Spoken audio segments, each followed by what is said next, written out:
How do you open a gate? I'll tell you. How do you open a portal? I said I will tell you. It is simple by releasing a sound. Yes, sir. Whenever in the scripture someone desire for their situation to not be carried over, before that situation change, they release a sound. Yes, sir.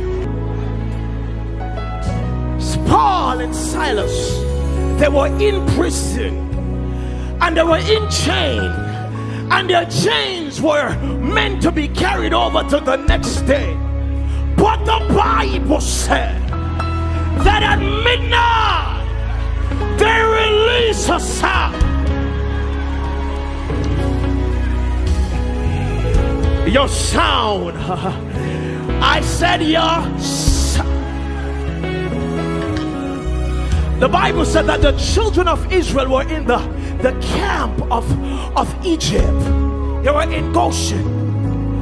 And the Egyptians were afflicting them day after day, year after year. But when God appeared to Moses, he said, I heard the sound of the children of Israel, and I have come to deliver them. You see, a sound open portal. Yes. A sound open the gate. Yes. For the deliverer to step in. Yes. I know that there are some people in this room that will release a sound that cause the gate to be open.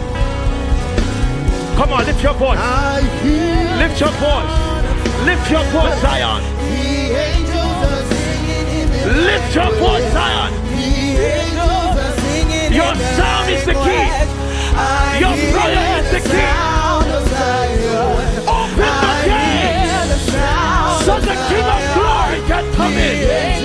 Who is the King of Glory?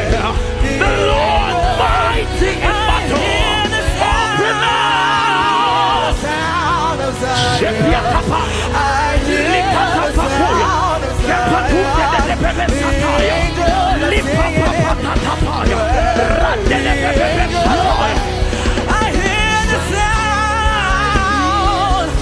Open that gate.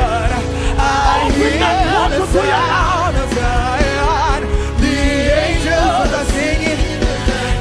Yeah. We hear the sound of Zion. That's it. I see angels descending. I see angels descending. I see fire descending. I see fire